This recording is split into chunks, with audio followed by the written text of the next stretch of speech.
President Donald Trump তার প্রস্তাবিত tax বিলের বিরোধিতা করা রিপাবলিকান কংগ্রেসম্যানদের সতর্ক করে বলেছেন, আগামী বছরের কংগ্রেস নির্বাচনে তাদের বড় চ্যালেঞ্জের মুখে পড়তে হতে পারে। এই বিলে সমর্থন আদায়ে আজ ক্যাপিটল হিল পরিদর্শনে গিয়ে রিপাবলিকান কংগ্রেসম্যানদের সঙ্গে দেখা করেন প্রেসিডেন্ট।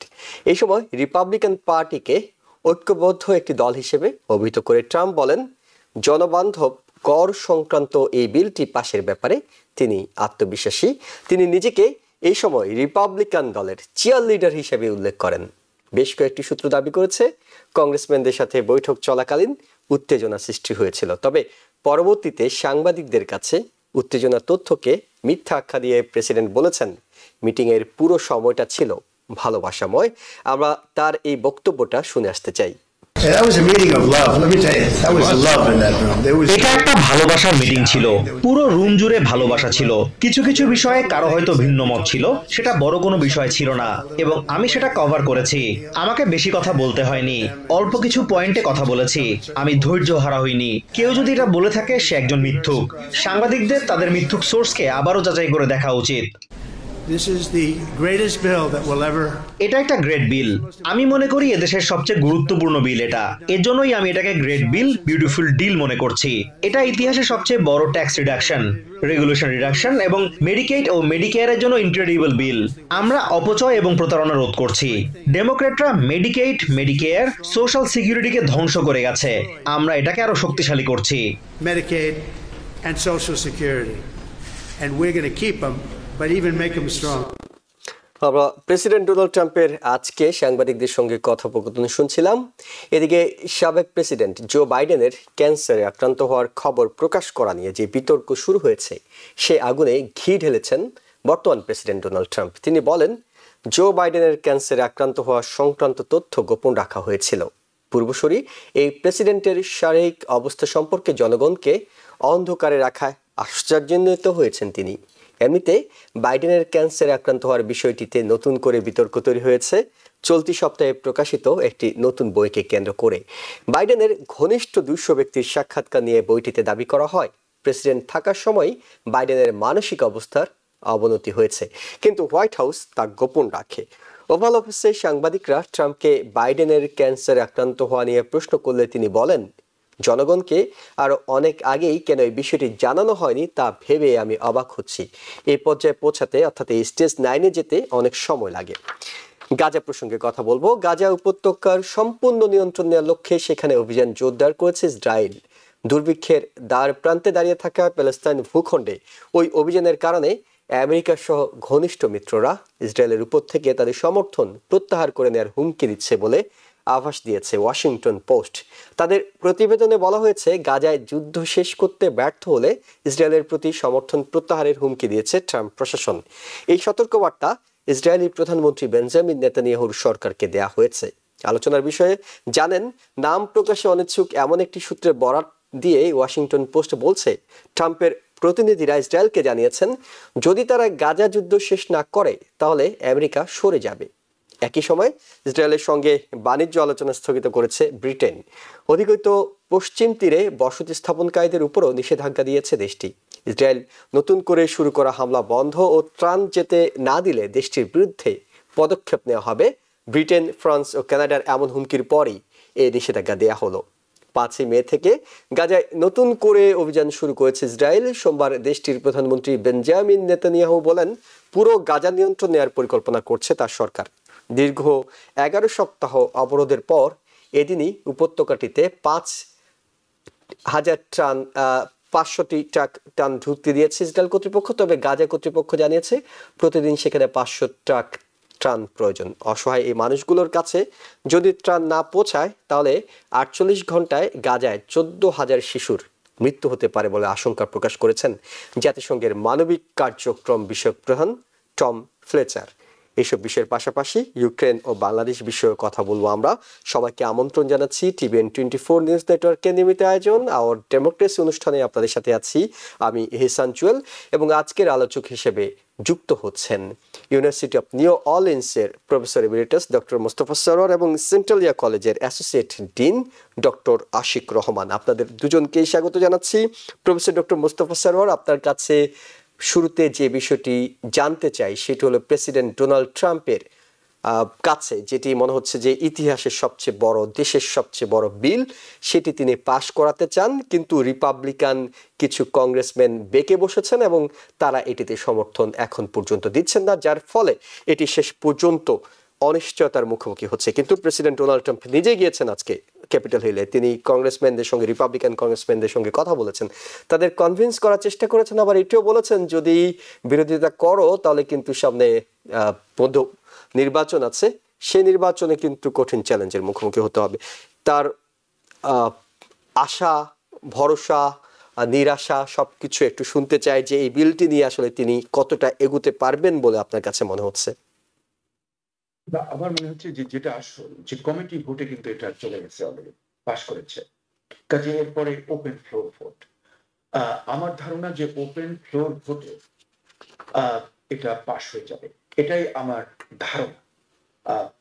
এটা হয়তো মানে আজও কিছু ঘটে যেতে পারে যেখানে হয়তো এটা রহিত হতে পারে, কিন্তু যেখানে গোলমালটা যে দুটো গ্রুপ, একটা হলো সফট, এটা স্টেট অ্যান্ড লোকাল ট্যাক্সের যেটা, এটা কতটা ডিডাকশন হবে, এটা বর্তমানে 3 গুণ করা হয়েছে, 10,000 থেকে 30,000। কিন্তু যেগুলো সুইং স্টেটার, যেগুলো সুইং মানে এরিয়া, মানে কংগ্রেশনাল যে এরিয়াগুলো যেগুলো সুইং টাইপের এবং যেগুলো খুব হাই ইনকাম আছে, যেমন নিউ ইয়র্ক, এখানকার যারা কংগ্রেসের সদস্য রয়েছে তারা কিন্তু ওটাকে 30,000-এর চেয়ে আরো বেশি করতে চাচ্ছে। এর কারণ ওই সব যেখানে খুব হাই ইনকাম এরিয়া, সেখানে কিন্তু স্টেট এবং লোকাল ট্যাক্স অনেক বেশি, কাজে তারা তাদের যারা ভোটার তাদের স্বার্থে এটা তারা পক্ষপাতী, যেটাকে আরো বাড়ানো, নট 30,000, আগে ছিল 10,000। এটা একটা গ্রুপ। আর আরেকটা গ্রুপ, এই গ্রুপটা কিন্তু অনেকটা মডারেট রিপাবলিকান। আর রিপাবলিকানের মধ্যে যে কট্টর যেটা, সেটার গ্রুপটা তারা আবার চাচ্ছে যে মেডিকেয়ার এবং মেডিকেড, বিশেষ করে মেডিকেডকে বেশ উইক করে দেওয়া, মানে কেটে দেওয়া, যত সম্ভব এটাকে কেটে দেওয়া। কিন্তু এটা যেমন freedom caucus is one of the leader in that group, কাজে রিপাবলিকান পার্টি যেটা ওদের যে ককাস, তার মধ্যে দুটো ফ্যাকশন, 3টা ফ্যাকশন, কিন্তু দুটো যে একটা খুব মডারেট, এগুলো নর্থ ইস্ট করিডোরেরই বেশি, মানে নিউ ইয়র্ক, ম্যাসাচুসেটস এইসব অঞ্চলে। আর ওদিকে যে ফ্রিডম ককাস, তার এক্সট্রিম কনজারভেটিভ, মানে আসল মাগা, এদের মধ্যে ব্যালেন্স করার চেষ্টা চলছে বর্তমানে। দুইটাই ভয় দেখাচ্ছে যে তারা হয়তো সমর্থন না করতে পারে, কিন্তু আমার ধারণা যে একটা এন্ড অফ দ্য ডে এরা সবাই ভোট দেবে এবং বাজেটটা পাস হয়ে যাবে বলে মনে হচ্ছে। ডোনাল্ড ট্রাম্প এই বাজেটে কতগুলো জিনিস কিন্তু করেছে যেটা আমাদের বুঝতে হবে। সে কিন্তু যারা টিপস পায়, মানে রেস্টুরেন্টে কাজ করে, হ্যাঁ, তার উপরে কিন্তু উনি ট্যাক্স বাড়িয়ে দিয়েছেন। আচ্ছা, এমনি করে মানে আমি অবাক হয়েছি যে ওয়ার্কিং ক্লাস ছিল আগে ডেমোক্র্যাটদের সঙ্গে, কিন্তু এখন মনে হচ্ছে যে হোয়াইট ওয়ার্কিং ক্লাস, এটা almost all with the Republican party, বিশেষ করে ডোনাল্ড ট্রাম্পের। এবং এটা ডোনাল্ড ট্রাম্পের মাথায় আছে, যে কারণে সে যে এই বাজেটের ভেতরে যে রেভিনিউ জেনারেশন, সে কিন্তু অনেক ব্রেক দিয়েছে লোয়ার মিডল ক্লাসকে। এটা কিন্তু একটা মানে আমি লক্ষ্য করলাম যে সে তার লাইন মতো তার মাগা গ্রুপ যাতে ঠিক থাকে সেটা সে করেছে। আবার ওদিকে ধনী, অসম্ভব ধনী শ্রেণী, তারা যাতে খুশি থাকে তাদেরকেও সে একটা বিরাট ট্যাক্স ব্রেক দিয়েছে, তাদেরকে দিয়েছে অনেক বেশি ট্যাক্স ব্রেক। কাজে এই নিয়ে এই বাজেটটা, কাজে আমার যেন মনে হয় এই বাজেট বিলটা পাস হবে। তবে আমি একটা প্রেডিক্ট করলাম যে এমনি এবং আরো এখানে রেগুলেশন কমিয়ে দেওয়া হচ্ছে, বিভিন্ন যে রেগুলেটরি বডি যে রেগুলেশন, বিশেষ করে এনভায়রনমেন্টাল প্রোটেকশনের যে রেগুলেশন অথবা ব্যাংকিং এর যে রেগুলেশন, এগুলোকে অনেকটা উনি শিথিল করেছেন এই বিলের ব্যাপারে। কারণ এই বিল যদি পাস হয়ে যায়, আপনি দেখবেন যে চট করে ওয়াল স্ট্রিটে যে বিভিন্ন যে ইন্ডেক্স গুলো আছে, ডাউ জোন্স, তারপরে S&P 500, তারপরে নাসডাক, এরা সমস্ত মানে খুব মানে তড়িৎ গতিতে এদের দাম বেড়ে যাবে, সেটাই আমার মনে হচ্ছে। কাজে আমার যেন মনে হচ্ছে যে এটা ইকোনমির মানে এই সেক্টরকে খুব উজ্জীবিত করবে, কিন্তু ওভারঅল জনগণে কতটা উপকার করতে পারবে সেটা কিন্তু আমি ডিটেল অত জানি না, কারণ ডিটেল দেখিনি। এবং ওখানে কিন্তু ডেমোক্র্যাটদের অবজেকশন, যে তারা চায় যে সব লোকের যাতে ভালো হয়, সেটা এখন আমরা দেখব যে আগামী ভোটে কি হয়, এবং এটা ইমপ্লিমেন্টেড যখন হবে তখন আমরা সজাগ থাকবো, দেখবো যে এর কনসিকুয়েন্স। জি, অনেক ধন্যবাদ আপনাকে ডক্টর আশিক রহমান। আপনার কাছে যেটি জানতে চাই সেটা হলো যে এই বৈঠকের পরেও রিপাবলিকান কংগ্রেসম্যান থমাস মেসি, যিনি কেন্টাকি থেকে রিপাবলিকান কংগ্রেসম্যান হিসেবে নির্বাচিত হয়েছেন, তিনি বলছেন তিনি কনভিন্সড হননি, অর্থাৎ তিনি মনে করছেন যে এখনো এই বিলের বিপক্ষেই তিনি ভোট দেবেন। যেটি দেখা যাচ্ছে সেটা হলো যে রিপাবলিকানদের মধ্য থেকেই বেশ কয়েকজন সক্রিয় হয়েছেন। তারা মনে করছেন মেডিকেড, মেডিকেয়ার, সোশ্যাল সিকিউরিটির মতো বিষয়গুলো এই বিল যদি পাশ হয় তাহলে ক্ষতিগ্রস্ত হতে পারে, এবং তারা ট্রাম্প যেমন তাদেরকে বলছেন তাদের মধ্যবর্তী নির্বাচনের বিষয়ে কঠিন চ্যালেঞ্জের মুখোমুখি হতে হবে, এমনটি অনেক রিপাবলিকান কংগ্রেসম্যান মনে করছেন যে এই বিলটি যদি পাশ করার পক্ষে তারা থাকেন তাহলেও তাদেরকে জনগণের মুখোমুখি হতে হবে মধ্যবর্তী নির্বাচনে। সবকিছু মিলে কি রিপাবলিকানরা দলের ভিতরেই একটু বিপদে পড়লো কিনা ট্রাম্পের এই বিলটি, কিংবা এটি আসলে কতটা ইতিবাচক এই বিলটি যদি পাশ হয়? জি জুয়েল, আপনাকে এবং TVN24 এর দর্শকদেরকে ধন্যবাদ। ছোট্ট একটা সংশোধনী হলো, I am no longer affiliated with Centralia college. আমি অন্য একটা প্রতিষ্ঠানে খুব শীঘ্রই জয়েন করব। আচ্ছা, হয়তো তখন আমি TVN24 এর দর্শকদেরকে জানাবো। জি, তাই আপনি যে প্রশ্নটা করেছেন, ব্যাপারটা হলো আমেরিকাতে এখনো ডেমোক্রেসি আছে, মানুষের ভোটে এখনো জনপ্রতিনিধি নির্বাচিত হয়। এখন আগামী বছর যেই আপনার মধ্যবর্তী নির্বাচনটা আছে, সেই মধ্যবর্তী নির্বাচনে যে সকল কংগ্রেস সদস্যরা নির্বাচনে জনগণের মুখোমুখি হবে, তাদের কিন্তু এই বাজেটটা খুবই গুরুত্বপূর্ণ তাদের জন্য। মনে করেন মেডিকেড হলো মূলত গরিব মানুষের জন্য। এখন গরিব মানুষ যখন দেখবে যে সে মেডিকেড থেকে বঞ্চিত হচ্ছে, তখন ভোটের ক্ষেত্রে এটার প্রভাব পড়বে। আবার এই তাদের জন্য আরেকটা সমস্যা হলো, তাদের যে প্রাইমারি হবে রিপাবলিকানদের, প্রাইমারিতে কিন্তু প্রেসিডেন্ট ডোনাল্ড ট্রাম্পের বড় ধরনের একটা প্রভাব আছে।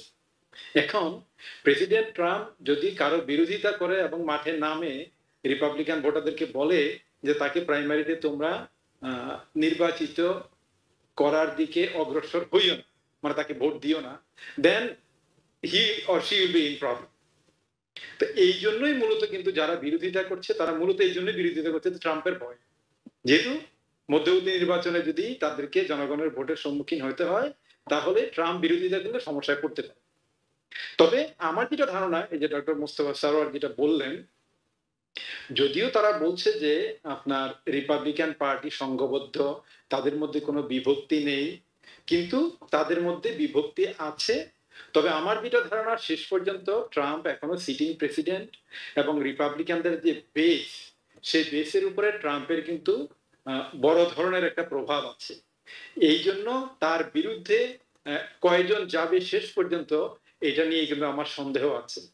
যদিও রিপাবলিকান যে স্পিকার জনসন, সে কিন্তু যদি 3 জন ভোটারও চলে যায়, অর্থাৎ 3 জন কংগ্রেসম্যান যদি এই বিলের বিপক্ষেও ভোট দেয়, তাহলেও কোনো অসুবিধা হবে না। তবে 3 জনের জায়গায় যদি 4 জন দিয়ে দেয়, then it will be an issue. তবে আমার যেটা ধারণা, শেষ পর্যন্ত ট্রাম্পের ভয়ে হলেও তারা কিন্তু এই বিলের বিপক্ষে খুব বেশি যাবে না। এবং এটি আমরা এর আগেও নানা সময় দেখেছি, অর্থাৎ আগের প্রেসিডেন্টের সময় দেখা গেছে যে শেষ পর্যন্ত হয়তো একটা আপোষ সভায় চলে আসে, বিশেষ করে বাজেট পাস থেকে অন্যান্য বিষয়গুলোতে। জি জুয়েল, আমি একটা জিনিস মাত্র 30 সেকেন্ড অ্যাড করব। Sure. এখানে লক্ষ্য করে দেখুন যে মেডিকেডের ব্যাপারে রিপাবলিকান, যেটা যে বললাম যে আলট্রা কনজারভেটিভ যে ফ্রিডম ককাস, ওরা কিন্তু এই মেডিকেডকে আরো কাটার চেষ্টা করছে। কিন্তু লক্ষ্য করে দেখুন, ডোনাল্ড ট্রাম্প সে কিন্তু রিপাবলিকান সমর্থন করার কথা ছিল, আমরা যেটা আগে জানতাম, আগের প্রেসিডেন্টের ব্যাপার ছিল, কিন্তু হি ইজ মানে কনভেনশনাল উইজডমের বাইরে চলে যাচ্ছে। সে যাচ্ছে মেডিকেট যাতে কেউ টাচ না করে। তার অর্থ সে জানে যে যে যে আমি যেটা বললাম যে লোয়ার মিডল ক্লাস ও মিডল ক্লাসের যে শ্বেতাঙ্গ বিশাল ভোটারের নাম্বার, এটাকে সে কেয়ার করে এবং সেই জন্য সে মেডিকেয়ারকে রক্ষা করার চেষ্টা করছে, এটা যাতে কাট না পায়। কাজে দেখুন যে যেটা ছিল আগে ডেমোক্র্যাটদের ইস্যু, সেটা কিন্তু ডোনাল্ড ট্রাম্প নিয়ে নিয়েছে। এই যে মেডিকেইডের সমর্থন করাটা, এটা খুবই ইন্টারেস্টিং। ওকে, আমি ডক্টর মোস্তফা সরোয়ার আপনার কাছে যেটি জানতে চাই এর পরের প্রসঙ্গ, সেটা হলো যে জো বাইডেন, আমরা জানি তিনি ক্যান্সার আক্রান্ত, তার ক্যান্সার ধরা পড়েছে, কিন্তু এটি নিয়ে মানুষের সহানুভূতি পাওয়ার কথা। এমন একটি স্টেজে তিনি আছেন, এখন আসলে মেডিকেল সায়েন্স আলোচনা করছে যে এটি রিকভার করা সম্ভব হবে কিনা, তাকে কিউর করা সম্ভব হবে কিনা, কিন্তু এই অসুস্থতা রাজনীতিতে একটি বড় আলোচনা জন্ম দিয়েছে। বিশেষ করে প্রেসিডেন্ট ডোনাল্ড ট্রাম্প তো শুরুতে সহানুভূতি জানালো, পরবর্তীতে কিছু কমেন্টস করছেন, এবং একটি বই সিএনএন থেকে প্রকাশ করা হয়েছে। সিএনএনের সাংবাদিকরা 200 জনের ইন্টারভিউ করেছে, সেখানে তারাও বলছিল যে প্রেসিডেন্টের আশপাশে যারা আছেন, অর্থাৎ সাবেক প্রেসিডেন্ট জো বাইডেনের কথা বলছি, তার আশপাশে যারা আছেন তারা সবাই কিন্তু জানতেন যে তিনি মানসিকভাবে পুরোপুরি ফিটনেস কিংবা শারীরিক ফিটনেস তার পুরোপুরি নেই, কিন্তু তারপর তিনি ইলেকশনে দাঁড়ানোর চেষ্টা করলেন। তার স্বাস্থ্যের যে বিষয়গুলো ছিল, ডোনাল্ড ট্রাম্প তখন বারবার প্রশ্ন তুলছিলেন, সেটি এড়িয়ে গেলেন এবং শেষ পর্যন্ত তিনি দাঁড়াবেনই এমন একটা পর্যায়ে, অর্থাৎ প্রথম ডিবেটে তার যদি এত বাজে অবস্থা না হতো হয়তো তিনিই দাঁড়াতেন আবার, এবং নির্বাচিত হলে কোনো না কোনোভাবে 3 মাসের মাথায় 4 মাসের মাথায় এই ধরনের একটা দুঃসংবাদ আসতো।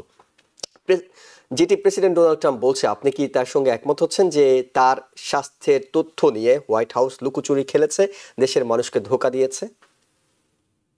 আমি প্রথমত খুব সহানুভূতি প্রকাশ করব যে উনি অসুস্থ হয়েছেন, এবং এটা যে আমি যে রিপোর্ট করলাম তাতে মনে হলো এটা খুব অ্যাডভান্স স্টেজে, এবং ওনার হয়তো জীবনের যে এটা তো সবই সৃষ্টিকর্তার হাতে, কে কতদিন বাঁচবে, কিন্তু মনে হচ্ছে যে এস্টিমেটেড যে লাইফ স্প্যান একটা প্রশ্নবিদ্ধ হয়ে যাচ্ছে, কারণ because of the very advance stage of his disease. এই জন্য আমি তার প্রতি খুব সহানুভূতি প্রকাশ করব, এবং তার সময় কিন্তু অর্থনীতির বেশ কতগুলো ব্যাপার উনি কিন্তু ভালো করেছেন।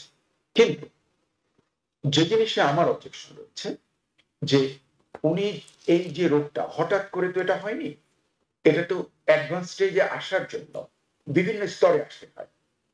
একটা সাধারণ লোকের জন্য হয়তো তার টাকা নেই, সে ডাক্তারের কাছে যেতে পারে না, হ্যাঁ, কিংবা সে অতটা বিজ্ঞ লোক নয়, হ্যাঁ, কাজেই তার হয়তো একটা মানে অ্যাডভান্স স্টেজে যেতে পারে এই প্রোস্টেট ক্যান্সার। কিন্তু মানে বাইডেন, যিনি যুক্তরাষ্ট্রের প্রেসিডেন্ট, ভাইস প্রেসিডেন্ট, তার আগে সেনেটর, তার তো রেগুলার মেডিকেল ট্রিটমেন্ট আছে, তার তো রেগুলার চেক আপ হয়, হ্যাঁ, আর প্রেসিডেন্টের তো চেক আপ হতেই, হ্যাঁ, তাহলে এই চেক আপে কি ধরা পড়লো না? তার অফিস বলছিল, অর্থাৎ আমি একটু আপনাকে সংশোধন করি কিংবা একটু তথ্য দিয়ে রাখি, সেটা হলো যে তার অর্থাৎ বাইডেনের অফিস বলছে যে তিনি শেষবার ক্যান্সার স্ক্রিনিং করেছিলেন 2014 সালে, অর্থাৎ 11 বছর আগে। এর মধ্যে তিনি স্ক্রিনিং করাননি, এটি বা কতটা বিশ্বাসযোগ্য? এটা আমি মানে আমার আমি বলবো না যে উনি মিথ্যা বলছেন কিংবা ওনার অফিস, কিন্তু এটা কারণ একটা প্রেসিডেন্ট, হ্যাঁ, মানে আমি মোস্তফা সরোয়ার যদি প্রতি 3 মাস অন্তর আমার সব চেক হয়, হ্যাঁ, যে কোথায় কি আছে, হ্যাঁ, তাহলে এই লোক যে প্রেসিডেন্ট, পৃথিবীর সবচেয়ে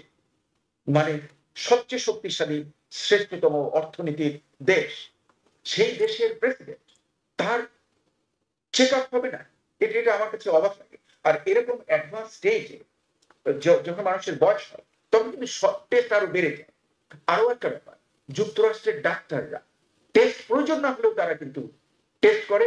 এটা আমার স্ত্রী শুনলেও হয়তো খেপে যাবে, নিজে ডাক্তার, কিন্তু ডাক্তার তাদের উপার্জনের জন্য তারা কিন্তু, আপনি দেখুন আমাদের যারা দর্শক মন্ডলীর মধ্যে ডাক্তার আছে, ক্ষমা প্রার্থী আপনাদের কাছে, কিন্তু আপনারা কিন্তু চট করে বলে দেন যে ওই টেস্ট করো। এর দুটো কারণ আছে, যেটা আপনাদের অর্থ উপার্জনও ভালো হয়, আরেকটা ব্যাপার আপনার কোনো রিস্ক নিতে চান না, কারণ টেস্ট করলে পরে তো আপনার একটা ব্যাকআপ আছে, তাহলে টেস্ট করতে পারবে না কেউ, এটা আমরা জানি।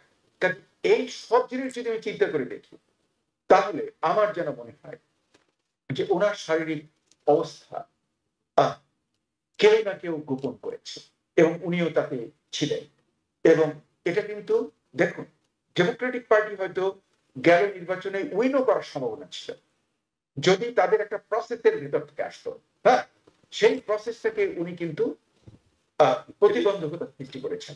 উনি এখন শেষ মুহূর্তে যখন উনি ছেড়ে দিয়েছেন আন্ডার প্রেশার, নিজে ইচ্ছা করে দেননি, কিন্তু এত প্রেশার ছিল এবং ওনার যেটা পোলিং এর যে রেজাল্ট গুলো এত খারাপ হয়ে যাচ্ছিল, উনি তখন বাধ্য হয়ে উনি এবং একটা বিদ্রোহের ভাব ছিল ডেমোক্রেটিক পার্টিতে, তখন উনি কেটে পড়লেন এবং এমন সময় কাটলেন যখন আর কোনো অপশন রইল না এবং উনি চট করে হ্যারিসকে নমিনেট করে ফেললেন। ওনার যারা উনি অলরেডি যতটা রিপ্রেজেন্টেশন পেয়েছেন, যতগুলো ডেলিগেট পেয়েছেন, তাতেই সেই সমর্থনেই কিন্তু হ্যারিস হতে পারে, কাজে অন্য কেউ তাকে চ্যালেঞ্জ করলো। এতে যে ডেমোক্রেটিক প্রসেসটা যুক্তরাষ্ট্রে, যে প্রাইমারি প্রসেসটা যে আছে, যে ওখানে মানে ভেটিং হয়, তারা ডিবেট করে, আমরা শুনি, তাদের ব্যাপারে নিউজ আসে, পক্ষে আসে, বিপক্ষে আসে, পলিসি নিয়ে সব আলোচনা সমালোচনা হয়, সে সুযোগ আমরা পাইনি।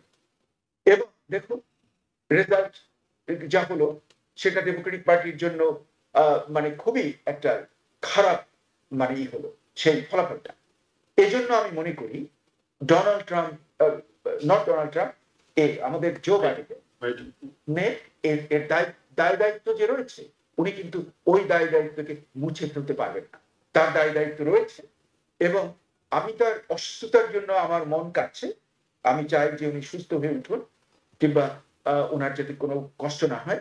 কিন্তু এই যে মানে হজবরলা হলো মানে ডেমোক্রেটিক পার্টি, এটা কিন্তু এটার জন্য ওনাকে কতটা দায়ী করতে হবে সেটা কিন্তু ভবিষ্যতের যে ইতিহাসের পর্যালোচনা হবে সেখানে কিন্তু এটা বের হয়ে যাবে এবং আমার যেন মনে হয় সেটা খুব সুখকর হবে না। কিন্তু দেখুন এই লোকটা কিন্তু অর্থনীতি এবং অন্যান্য ব্যাপারে দেশটাকে কিন্তু উঠিয়ে দিয়েছে। মানে মানে যুক্তরাষ্ট্রের অর্থনীতি উনি যখন চলে গেলেন তখন এটা এমন একটা সলিড ফাউন্ডেশনে যে বর্তমানে আমরা দেখলাম যে অনেক ইসের মধ্যে গোলমালের ভেতরে, কিন্তু because of the very solid foundation of economy, যে জন্য আমাদের অসুবিধা হচ্ছে না। মানে মানে আমরা, আপনি যদি স্টক মার্কেটে দেখেন, মানে বিভিন্ন মানে ইন্ডেক্স গুলো দেখেন, বিভিন্ন ক্রাইটেরিয়া দেখেন, তাতে কিন্তু ইকোনমির যে পথটা গতিটা ভালো চলছে এবং এতে কিন্তু বাইডেনের একটা বিরাট অবদান রয়েছে। এটাও আমি কিন্তু এর সঙ্গে নিঃসন্দেহে ডক্টর আশিক রহমান, নিঃসন্দেহে বাইডেনের অনেকগুলো কাজ আছে যেগুলো প্রশংসনীয়। তিনি হয়তো কিছু কিছু জায়গায় ব্যর্থতার পরিচয় দিয়েছেন, সীমান্ত সুরক্ষা থেকে শুরু করে কিছু কিছু ব্যবস্থাপনা খারাপ ছিল, কিন্তু অর্থনীতি কিছুটা হলেও মনে হচ্ছে এখন ভালো ছিল। মূল যে বিষয়টি আলোচনা আপনার কাছে আনতে চাই সেটি হলো, যখনই এই তথ্যটি আসলো এবং একই সঙ্গে যে বইটি আমরা বলছিলাম যে প্রকাশ হয়েছে, সেখানে বলা হচ্ছিল যে শেষ বছরে অর্থাৎ 2023 সালে ডেমোক্রেটিক অনেক বড় একজন ডোনার এবং একই সঙ্গে হলিউডের অ্যাক্টর জর্জ ক্লুনিকে উনি চিনতে পারছিলেন না। এবং ডক্টর ইজিকিয়েল ইমানুয়েল, যিনি বাইডেন প্রশাসনের কোভিড অ্যাডভাইজার ছিলেন, তিনি একটি টেলিভিশনের টক শোতে এসে এখন বলছেন যে এটি এমন একটি রোগ যে এটি 100-200 দিনে শেষ ধরা পড়েছে, বিষয়টি এমন নয়। তিনি ধারণা করছেন যে এটি 2021 সাল থেকেই হয়তো বাইডেন জানতেন, কিন্তু তারা প্রকাশ করেননি, এখন এসে সেটি প্রকাশ করছেন। অর্থাৎ এই তথ্যগুলো এখন পর্যন্ত নিশ্চিত কেউই বলতে পারছে না বাইডেন এটি লুকিয়েছেন কিনা, কিন্তু তার যে শারীরিক অবস্থা কিংবা মানসিক অবস্থা সেটি অনেককে বলছিল যে তিনি আগে থেকে সরে যাওয়া দরকার ছিল, বিশেষ করে ডেমোক্রেটিক প্রার্থী না হওয়া দরকার ছিল। তাহলে হয়তো ডেমোক্রেটিক পার্টির জন্য তো ভালো হতোই, দেশের জন্য হয়তো অনেক অর্থে মঙ্গল হতো। এই বিতর্ক অর্থাৎ চলমান যে তার স্বাস্থ্যজনিত বিতর্ক, এটিকে আপনি কিভাবে দেখছেন? ধন্যবাদ জুয়েল। আমি আপনাকে একটা কথা বলতে চাই, সেটা হলো বাইডেনের এই যে হেলথ ইস্যু, এটা কিন্তু সবসময় পলিটিক্যাল ইস্যু হিসেবে ছিল এবং এখন আবার নতুন করে আসছে। আমি মেডিকেল ডক্টর না, সেজন্য আমি মেডিকেল সাইডটা বলতে পারবো না। তবে আমরা এতটুকু জানি যুক্তরাষ্ট্রের প্রেসিডেন্টের প্রতি বছর কিন্তু এই হেলথ স্ক্রিনিং করতে হয় এবং সেখানে প্রোস্টেট ক্যান্সার মানে বয়স অনুযায়ী বাইডেনের মানে one of the screening issue. এই জন্য আমি যেটা বললাম, আমি এটা ডিটেলস বলতে পারবো না, যেহেতু আমার আপনার মেডিকেল ব্যাকগ্রাউন্ড নাই। তো এই জন্য এখানে একটা প্রশ্ন থেকেই যায় যে বাইডেন বা তার ঘনিষ্ঠরা বা বাইডেন প্রশাসন এটা গোপন করেছে কি না। That's number one. Number two, এটা যেহেতু একটা পলিটিক্যাল ইস্যু, আমাদেরকে একটা কথা মনে রাখতে হবে, পলিটিক্সে পারসেপশন খুব গুরুত্বপূর্ণ। অর্থাৎ মানুষ কি মনে করে, ভোটাররা কি মনে করে, মানে whatever the fact is, পারসেপশনটা খুব গুরুত্বপূর্ণ। আর মানুষের পারসেপশন গুলো বিল্ড আপ হয় অনেকগুলো বিষয়ের উপর ভিত্তি করে। তার মধ্যে একটা হচ্ছে বিশ্বাস, সেটা রাজনৈতিক বিশ্বাস হইতে পারে, ধর্মীয় বিশ্বাস হইতে পারে, সামাজিক বিশ্বাস হইতে পারে। The point I am trying to make is, আপনি এই বিষয়টাকে যদি একজন রিপাবলিকান ভোটারকে জিজ্ঞেস করেন, তাহলে সে প্রথমে নির্দ্বিধায় বলে দিবে যে বাইডেন এটা গোপন করেছে। আবার আপনি যদি একজন ডাইহার্ড ডেমোক্রেট ভোটারকে জিজ্ঞেস করেন, সে তখন এটাকে প্রবলেমাটাইজ করবে। সে বলবে যে না, হয়তো গোপন করে নাই, হয়তো এখনই ধরা পড়ছে, হইতে পারে অনেক কিছু। তো এই জন্য ইট ডিপেন্ডস অন প্রশ্নটা আপনি কাকে করছেন। তবে আমি একজন ইন্ডিপেন্ডেন্ট ভোটার, আমি মানে ডেমোক্রেটিক পার্টি বা রিপাবলিকান পার্টি কোনোটাতেই বিলং করি না। তা আমার যেটা মনে হয়, এই বাইডেন এখানে কতটা স্বচ্ছ ছিল সেখানে প্রশ্ন করার যথেষ্ট সুযোগ আছে। আর ডক্টর মোস্তফা সরোয়ার যেটা বলেছেন, এটা তো ঠিক। বাইডেন যদি শুরু থেকে বলতেন যে তিনি ইলেকশন করবেন না, তাহলে কিন্তু ডেমোক্রেটদের মধ্যে যে একটা নেতৃত্বের প্রতিযোগিতা হতো, সেটা কিন্তু হইতে পারতো এবং ভালো একজন ক্যান্ডিডেট বের হয়ে আসতে পারতো। যেমন বর্তমান যে ধরেন রাজনৈতিক অস্থিরতা বলেন, এই যে ট্রাম্পের বিভিন্ন কার্যকলাপের জন্য অনেকে মানে হাই হাই করে, কিন্তু আমি বলি যে এটার জন্য বাইডেন এবং কমলা হ্যারিস, বিশেষ করে বাইডেন, তারা কিন্তু দায় এড়াতে পারেন না। কারণ বাইডেন যদি একটা ডেমোক্রেটিক প্রসেসের মধ্য দিয়ে আপনার প্রাইমারির মাধ্যমে একজন ক্যান্ডিডেট উঠে আসতো, তাহলে ইলেকশনের রেজাল্ট হয়তো অন্যরকম হতে পারত। এই আপনার প্রশ্নের সহজ উত্তর হলো এই, আপনি যাকে জিজ্ঞেস করেন সেই রকম উত্তর পাবেন, তবে প্রশ্ন করার সুযোগ এখানে থেকেই যায়। এবং এটা আমার মনে হয় আগামী দিনে যারা প্রেসিডেন্সিয়াল ইলেকশন বা প্রেসিডেন্টের জীবনী ইতিহাস এগুলো লিখবেন, তারাও এদিকে আলোকপাত করবে। ওকে, আমি একটু দেশের বাইরে যেতে চাই, গাজা প্রসঙ্গে যেতে চাই, যদিও পুরোপুরি দেশের বাইরে যাওয়া যাবে না ডক্টর মোস্তফা সরোয়ার। সেটি হলো যে ওয়াশিংটন পোস্টের যে নিউজটির কথা বলছিলাম, সেখানে তারা বলছে যে বাইডেন প্রশাসন থেকে বলা হচ্ছে যে গাজা যুদ্ধ শেষ করো, শেষ না করলে আমরা তোমাদের পাশ থেকে সরে যাব। এবং তার কিছুটা ইঙ্গিত হয়তো ব্রিটেনের পক্ষ থেকে পাওয়াই গেল যে তারা তাদের সঙ্গে চুক্তি বাতিল করছে। তো এই ক্ষেত্রে কানাডা, ফ্রান্স তারাও কথা বলছেন, যদিও ফ্রান্স এর আগে বলেছিল যে প্যালেস্তাইনকে তারা স্বীকৃতি দেওয়ার বিষয়, কিন্তু তারা খুব ধীরে খেলছে। এখন খুব দ্রুত যদি এই যুদ্ধটাকে একটা সমাপ্তির জায়গায় নিতে হয়, বিশেষ করে বর্তমানে যে পরিস্থিতি, মানবিক বিপর্যয় তৈরি হচ্ছে এবং ত্রাণবাহী ট্রাক ঢুকতে পারছে না, সবচেয়ে বড় জিনিস হলো এখানে শিশুরা মারা যাচ্ছেন। আপনার কাছে কি মনে হয় যে বাইডেন প্রশাসন এই ওয়াশিংটন পোস্ট যেটি বলছে যে তারা শক্তভাবে চায়, আপনি কি বিশ্বাস করেন যে ট্রাম্প প্রশাসন, আপনিও কি বিশ্বাস করেন যে ট্রাম্প প্রশাসন শক্তভাবে চায় যে এই গাজা যুদ্ধটা বন্ধ হোক দ্রুত? আমি মনে করবো যে হয়তো বা চায়, কারণ আমি অবিশ্বাস করার মতন, কারণ আমি লক্ষ্য করলাম যে ডোনাল্ড ট্রাম্প সৌদি আরবিয়াতে যখন বক্তৃতা দিল, সে কিন্তু নিউকনকে সমালোচনা করেছে। হ্যাঁ, এই নিউকনরাই কিন্তু বিভিন্ন যে পলিসি, ফরেন পলিসির ব্যাপারে যে যে জিনিসে সমালোচনার সম্মুখীন, আমি বিস্মিত হয়ে গেলাম যে সে নিউকনদেরকে মানে ওখানে সমালোচনা করলো, বিরোধিতা করলো। তাতে আমার যেন মনে হয় যে বর্তমানে যে উনি যেটা বলছেন ওনার অ্যাডমিনিস্ট্রেশন, সেটাকে আমি ভাববো যে না, এটা সত্যিকার, এতে কোনো ফেকনেস নেই, এতে কোনো অন্য কোনো উদ্দেশ্য আছে বলে আমার মনে হচ্ছে। কারণ একটা দেখুন যে গাজাতে যে মানে যে দারুণ মানবিক বিপর্যয় ঘটছে, এটা কিন্তু এখন যারা এতদিন চুপ করেছিল, এতদিন ইনডাইরেক্টলি অথবা ডিরেক্টলি এটাকে সমর্থন করেছিল, এই পরিস্থিতিটা যাতে যে হচ্ছিল তার প্রতি তাদের ছিল ট্যাসিট একটা সমর্থন। আজকে দেখা গেল যে ইংল্যান্ড মানে ইউনাইটেড কিংডম সে ট্রেডটা বন্ধ করে দিচ্ছে। হ্যাঁ, এটা খুবই একটা গুরুত্বপূর্ণ। এবং দেখুন যুক্তরাষ্ট্র, ইউনাইটেড কিংডম, এরপরে ইউরোপিয়ান ইউনিয়ন মনে হচ্ছে, এবং কানাডা মনে হচ্ছে যে একটা কনসার্টেড ওয়েতে, মানে যুক্তরাষ্ট্রের যে আসল বন্ধু যারা, হ্যাঁ, এতদিন ধরে দীর্ঘকালীন যারা বন্ধু, তারা একত্রেই এই প্যালেস্টাইনের ব্যাপারে, বিশেষ করে গাজাতে যে মানবিক বিপর্যয় ঘটছে, মনে হচ্ছে দীর্ঘ তারা ওই মানে আমাদের যে ভারতের যে মিথোলজির কুম্ভকর্ণ, হ্যাঁ, সেই কুম্ভকর্ণের মনে হয় ঘুম ভেঙেছে। হ্যাঁ, এরা কুম্ভকর্ণের মতো ঘুমাচ্ছিল, মনে হচ্ছে যে হঠাৎ করে কুম্ভকর্ণের ঘুম ভেঙেছে এবং তারা দেখতে পাচ্ছে যে একটা দারুণ মানবিক বিপর্যয়।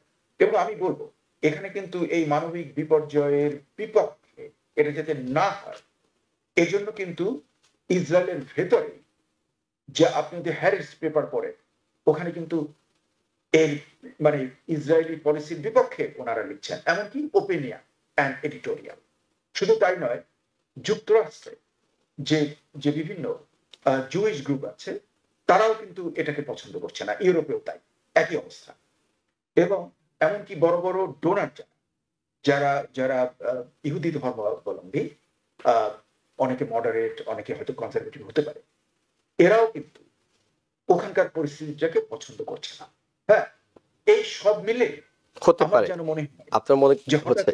জি, পৃথিবীর ঘুম ভাঙলো এবং তারা এই যাতে মানবিক বিপর্যয় না ঘটতে পারে, আর সেজন্য হয়তো তারা একটা প্রচেষ্টা চালাচ্ছে। জি, আমরা এবং একটু হয়তো এটার সঙ্গে পরিষ্কার। আরো একটা ব্যাপার, জি, আরো একটা ব্যাপার আমি অ্যাড করব, যে ডোনাল্ড ট্রাম্পের সঙ্গে যে মধ্যপ্রাচ্যের ধনী দেশগুলোর সঙ্গে যে সম্পর্কটা, যেমন ধরেন কাতার, ইউনাইটেড আরব আমিরাত, সৌদি এবং আরব।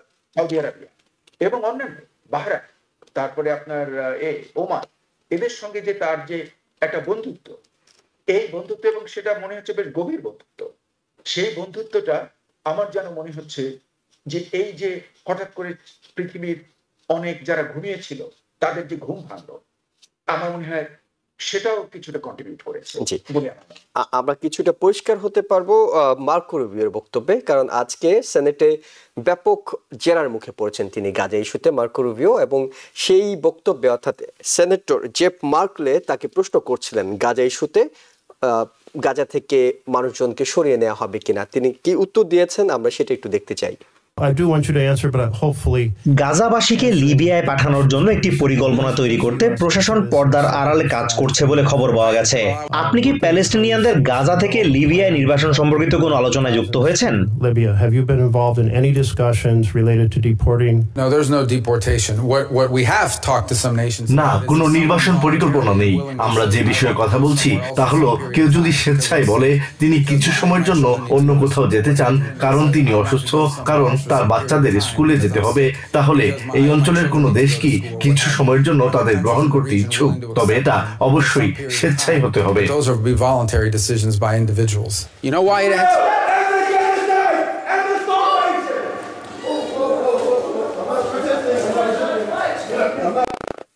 জি, আমরা দেখছিলাম যে এই সময় একজন বিক্ষোভকারী তিনি স্টপ জেনোসাইড বলে প্লেকার্ড নিয়ে চিৎকারও করছিলেন মার্কো রুবিওর শুনানির সময়। ডক্টর আশিক রহমান, আপনার কাছে যেটি জানতে চাই সেটা হলো, আমেরিকা চাইলে এই গাজা যুদ্ধ অনেক আগেই বন্ধ হতো, এটি বিশ্বের অনেকেই মনে করেন। এবং একই সঙ্গে এখন যে চাপটা তৈরি হয়েছে ব্রিটেন, ফ্রান্স, কানাডা এবং আমেরিকা থেকেও আভাস দেওয়া হচ্ছে, এটি অনেকটা ইসরায়েলকে চাপে রাখার একটা কৌশল কিনা, কারণ ইসরায়েল মানবিক বিপর্যয়টাকে এত বেশি বাড়িয়ে তুলছে যে ত্রাণবাহী কোনো ট্রাক ঢুকতে দিচ্ছে না। এই চাপটা সামাল দেওয়ার জন্য কি উল্টো একটা চাপের কৌশল, নাকি আসলেই অনেক মহল মনে করছে যুদ্ধটা বন্ধ হওয়া দরকার? দেখুন, আসলে আমেরিকার দুইটা মূলনীতি, তার মধ্যে একটা হলো ডেমোক্রেসি আর একটা হলো হিউম্যান রাইটস। এখন আপনি লক্ষ্য করবেন এই যে ডোনাল্ড ট্রাম্পের সাম্প্রতিক যে মধ্যপ্রাচ্য সফর, উনি কিন্তু সৌদি আরব, কাতার, মানে যেসব দেশে সফর করেছেন, বড় বড় চুক্তি করেছেন, সেসব কোনো দেশে কিন্তু ডেমোক্রেসি নাই। কিন্তু এই ব্যাপারে কিন্তু আমেরিকা বা ডোনাল্ড ট্রাম্প, মানে আমরা কিন্তু কোনো কথা বলি না।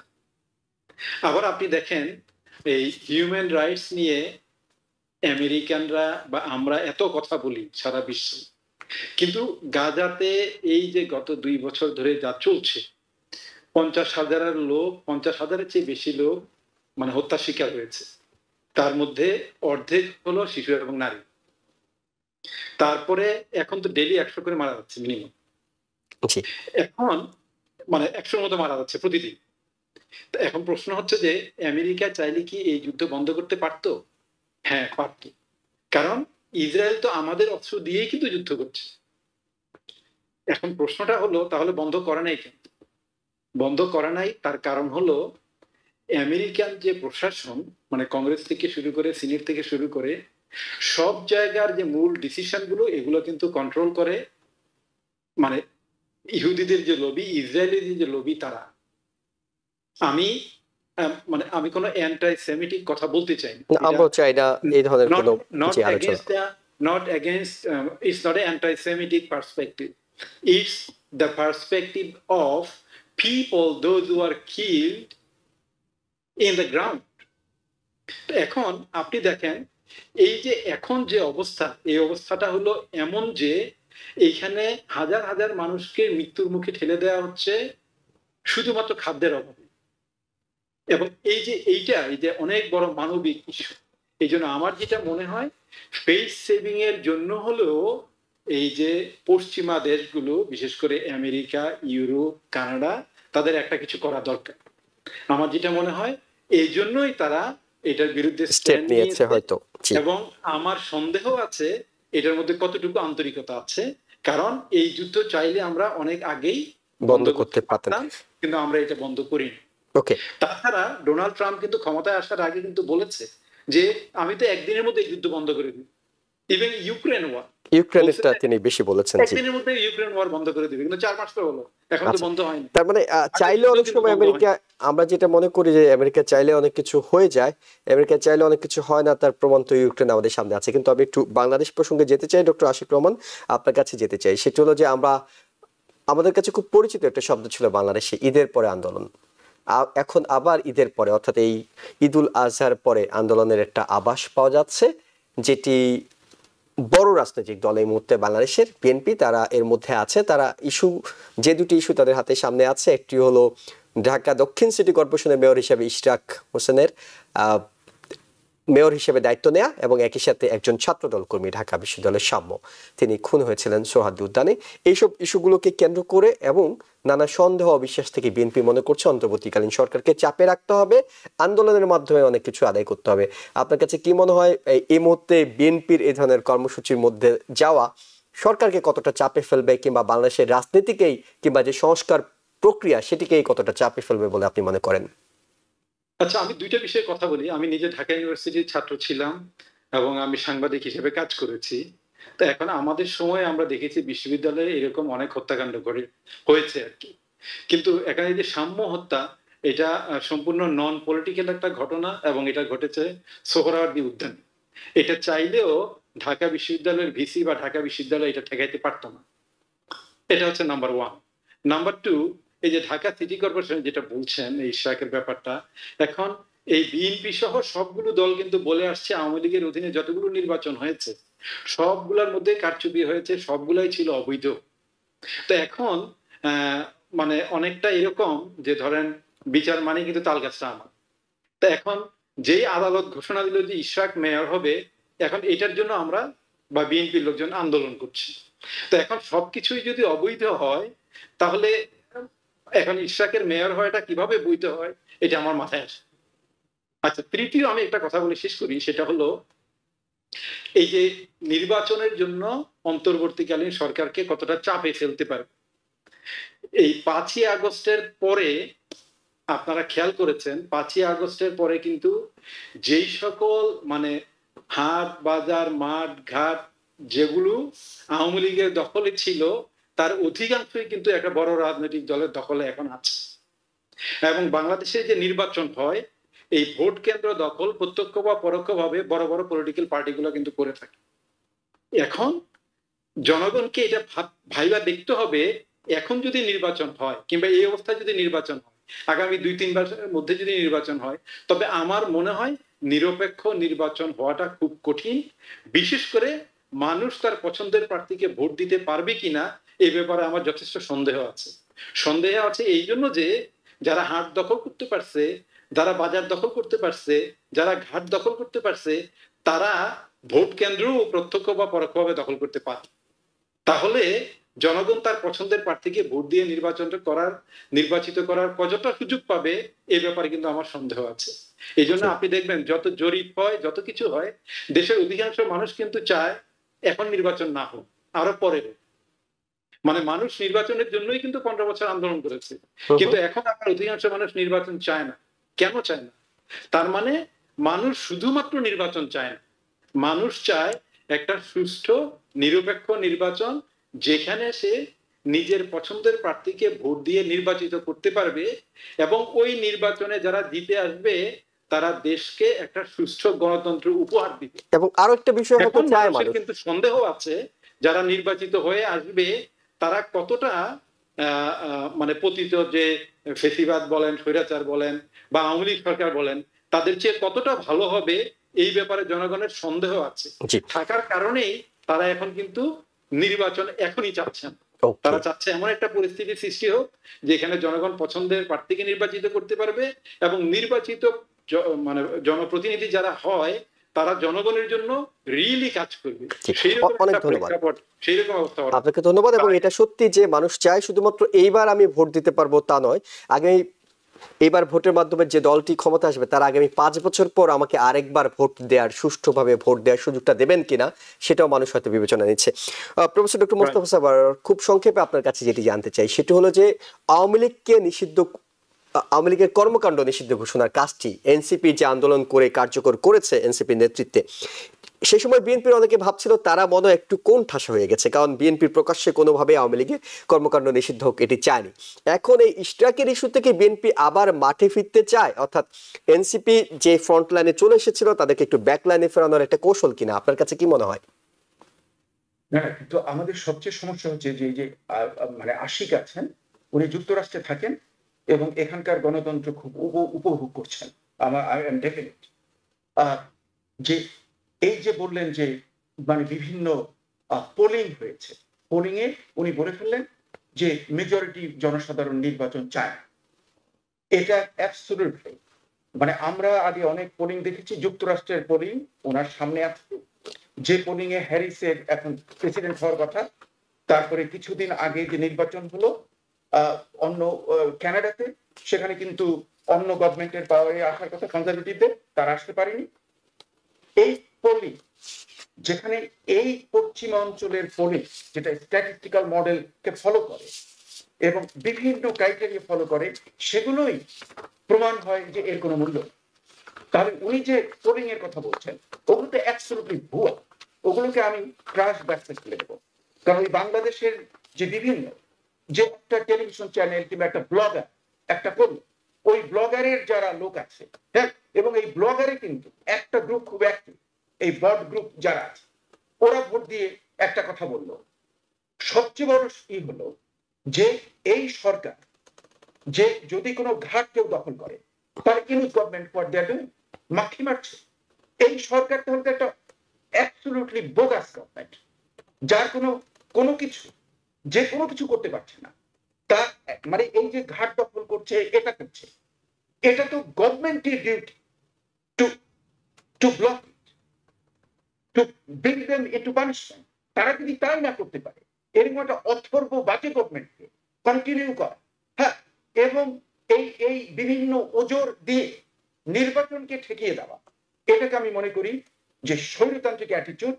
এবং আমি যুক্তরাষ্ট্রে দীর্ঘকাল ধরে গণতন্ত্রের ফল ভোগ করছি, এটা আমার ডিকশনারিতে নেই। জনগণ কাকে চায়, মানে লেট দেয়ার বি ইলেকশন, এবং ইলেকশনে বাংলাদেশে কিন্তু 3-4টে ইলেকশন ফেয়ার ইলেকশন হয়েছে, আমরা জানি 1991, আমরা ভুললে চলবে না। এই নির্বাচনগুলো কিন্তু ফেয়ার হয়েছে, বাঙালিরাও কিন্তু ফেয়ার ইলেকশন করতে পারে এবং সেখানে সামরিক বাহিনী সাহায্য প্রয়োজন হয় সেই ভালো নির্বাচনের জন্য। কিন্তু ইউনুস গভর্নমেন্ট যদি ইনকেপেবল হয় যে আমি নির্বাচন করতে পারবো না কারণ এটা নেক্সট ইলেকশন হবে না, হ্যাঁ, তার অর্থ you are damn incompetent, you get out as soon as you can. যারা পারবে এই নির্বাচন, সুষ্ঠু নির্বাচন দিতে পারবে, সত্যিকার যারা নিরপেক্ষ গভর্নমেন্ট, যারা ধান্দাবাজি করবে না। বর্তমানে আপনি দেখুন এই গভর্নমেন্ট কি করেছে? এই যে বর্তমানের যে গভর্নমেন্ট করাপশন বন্ধ করতে পেরেছে? জিজ্ঞেস করেন বাংলাদেশি লোকদেরকে, এরা কোনো কিছু বন্ধ করতে পেরেছে? এরা নিজেরা ঘুষ খাচ্ছে। দেখছেন একটা দাড়িওয়ালা একটা লোক, একটা টুপি পরা, একটা মানে মনে হয় যেন একটা অটোমান এম্পায়ারের একটা টুপি পরা বিরাট লম্বা দাড়ি, 400 কোটি টাকা মেরে দিয়েছে এই বই ছাপাতে গিয়ে। এই এই এই এনসিপির একটা লোক, এটা হলো সে হলো আমাদের যে বর্তমান গভর্নমেন্ট ইনুসের একজন ধান্দা এক চামচা, সে 400 কোটি টাকা মেরে দিয়েছে। ইনুস করেছে তার 600 কত কোটি টাকা সে মাফ করে দিয়েছে, তার ট্যাক্স সে 29 পর্যন্ত মাফ করে দিয়েছে। আমরা আসলে সময় খুব একটা পাচ্ছিলাম না। আপনি শুনুন, আমার মনে হয় জুয়েল, আমি একটা মিনিট কথা বলি। আমরা হয়তো এই বিতর্কটা উপভোগ করার সুযোগ দর্শকটা পাচ্ছেন না, কারণ আমাদের সময়টা আসলে অতিরিক্ত হয়ে গিয়েছে। জি, নেক্সট দিন আমরা পরবর্তী আরেকটা দিন আমরা এই বিষয়ে কথা বলার চেষ্টা করব দর্শকদের জন্য। এখন জুয়েলের ধরেন সময় আছে কিনা আমাকে দেওয়ার মতো? না, একেবারেই আমার অতিরিক্ত সময় চলে গেছে, 2-3 মিনিট বেশি চলে গেছে। আমি আসলে শেষ করতে হচ্ছে আপনাদের দুজনকে ধন্যবাদ। আমার হাতে আসলে একেবারেই সময় নেই আর কি, আমাকে শেষ করতে বলা হচ্ছে। অনেক ধন্যবাদ আপনাদের দুজনকে। আমরা হয়তো পরে আরেকটা দিন এই বিতর্কটা উপভোগ করার চেষ্টা করব। দর্শক, আমাদের সঙ্গে থাকার জন্য আমাদের দুই অতিথি এবং আপনাদের সবাইকে ধন্যবাদ জানিয়ে শেষ করছি আজকের মতো। ভালো থাকবেন। TBN 24 টেলিভিশন দেখতে আজই কল করুন 7187776556। লগ ইন করুন www.totalcablebd.com। নিউ ইয়র্ক থেকে সম্প্রচারিত TBN 24 টেলিভিশন বিশ্বজুড়ে বাঙালির কণ্ঠস্বর।